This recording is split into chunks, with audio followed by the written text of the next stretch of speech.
பின்னாடி போய் வீட்ல இருந்து 2 ஷாம்பு பாட்டில் எடுத்து கொடுக்குறாரு. பேண்டீன் ஷாம்பு கண்டிஷனர் கொடுத்தாரு எனக்கு. நீங்க எல்லாரும் தக்லைஃப் படத்துல வர முத்தமலை சாங்குக்கு தி வெர்ஷன் நல்லா இருக்கா இல்ல சின்னமை வெர்ஷன் நல்லா இருக்கான்னு சண்டை போட்டுட்டு இருக்கீங்க. ஆனா உங்களுக்கு யாருக்காவது தோணுச்சா ஏன் சின்னமையே பேசாம பாட வச்சுக்கலாமே, ஏன் தீய பாட வச்சாங்க அப்படின்ட்டு? பாதி பேருக்கு தெரிஞ்சிருக்கும், பாதி பேருக்கு தெரியும். அதை தெரிஞ்சுக்கணும்னா வீடியோ ஃபுல்லா பாருங்க. நீங்க பாக்க ஜேகே ஃபிலிம் தமிழ், நான் உங்களோட ஜேகே. வாங்க போகலாம். நாங்க போவோம், இங்கே பாய வச்சு கூட மல்லாக்க படுப்போம். வணக்கம்னா ஃபர்ஸ்ட் யார் இந்த சின்னமே, ஃபர்ஸ்ட் இவங்க ஏன் இவங்களுக்கா இவ்வளவு பேர் சப்போர்ட் பண்ண விஷயம் நல்லா தெளிவா தெரிஞ்சுக்கணும். கணத்துல முத்தம் போறோம், அதுதான் உங்களுக்கு ஃபர்ஸ்ட் உங்களுக்கு மியூசிக் கிடைச்ச பெரிய வாய்ப்பா இருந்துச்சு மணிரத்னம் டைரக்ஷன்ல. அதுக்கப்புறம் சின்ன ஒரு காதல் படத்துல அவங்க டப்பிங் ஆர்டிஸ்டா ஃபர்ஸ்ட் வந்தாங்க. அதுக்கப்புறம் நிறைய பேருக்கு டப்பிங் கொடுத்துருக்காங்க, நிறைய பாட்டு பாடிருக்காங்க. சிவாஜி படத்துல சஹானா சரல் சாங் இருக்கு பாத்தீங்களா, அந்த பாட்டை பாடுறது கூட இவங்க தான். இவங்களோட வாய்ஸுக்கு அப்பயே நிறைய பேர் அப்ப நிறைய பேருக்கு பேர் தெரியாதனால பாட்டுக்கு நல்லா இருக்கா யாரெல்லாம் தெரியாது.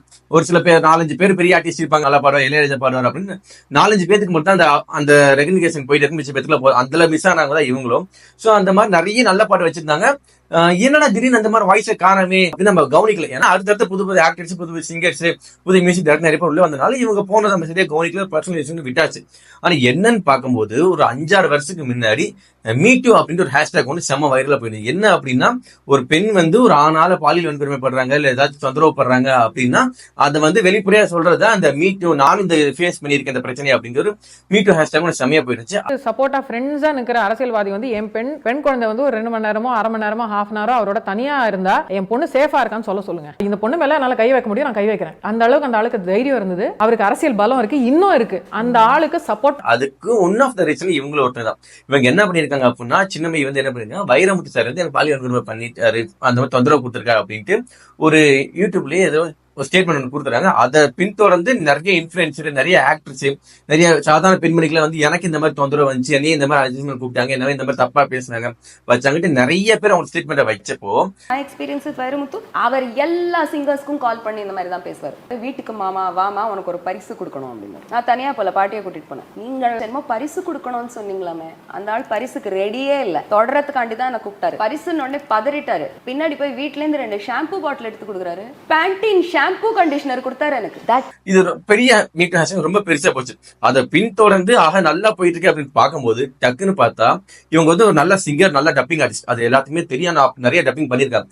திடீர்னு டப்பிங் சங்கத்துல இருந்து அப்ப டப்பிங் சங்கத்துல தலைவர் யாரும் பார்த்தா ராதா ரவி சார் தான். சோ அவர் என்ன பண்ணிருக்காருன்னா, இவங்க சங்கத்துல இருந்து வெளியே எடுத்துக்கணும் இல்லாம பேன் பண்ணிட்டாங்க. நீங்க இந்த சின்ன பொண்ணு சின்மையை தப்பு பண்ணிடுச்சு, ஏமாங்க வா, ஏன் நீ சந்தா கட்டல கட்டு, இதெல்லாம் உனக்கு பிரச்சனையா அப்படின்னு சொல்லி டப்பிங் யூனியன்லயே வச்சு அதை தீர்க்கலாமா?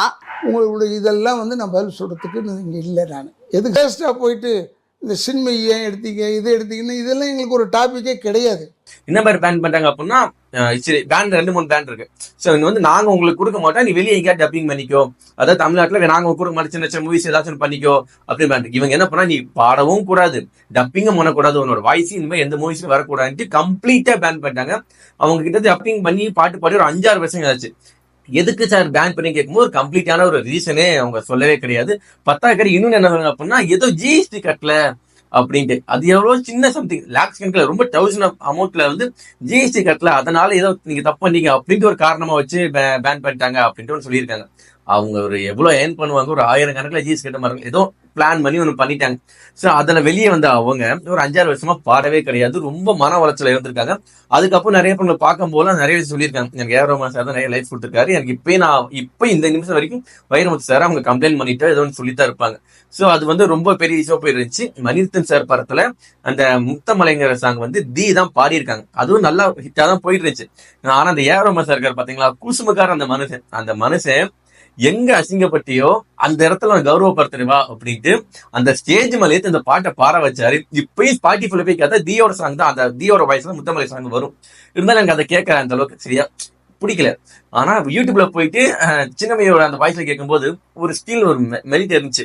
அப்பதான் ஃபீல் பண்ணி, ஏன்டா இந்த வாய்ஸ் எப்படி உங்களுக்கு பேன் பண்ண மனசு வந்துச்சு. இங்க இல்லைனாலும் வெளியே மிச்ச லாங்குவேஜ்ல நிறைய டப்பிங் பாட்டுலாம் பண்ணித்தான் இருக்காங்க.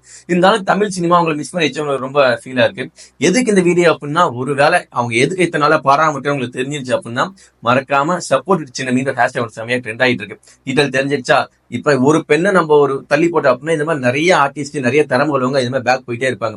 அவங்க திறமைசாலி, அவங்க மேல தப்புலன்னு தெரிஞ்சுன்னா நம்ம தான் வந்து அவங்களை சப்போர்ட் பண்ணி தூக்குறதா இருக்கும். இப்போ சப்போர்ட் வித் சின்னமிங்கிற ஹேஷ்டாக் சமட்டன் நானும் அதை தான் இது பண்றேன். ஒரு நல்ல ஆர்டிஸ்ட், ஒரு நல்ல ஒரு டேலண்டான பர்சனா தமிழ் சினிமா இழந்துட வேணாம். மறக்காம இந்த வீடியோ ஷேர் பண்ணி உங்களோட கருத்துக்களை மறக்காம கமெண்ட்ல சொல்லுங்க. இந்த வீடியோ நிறைய பேருக்கு ஷேர் பண்ணி சின்னமையே திரும்பி தமிழ் இண்டஸ்ட்ரியில கூட்டிட்டு வாங்க.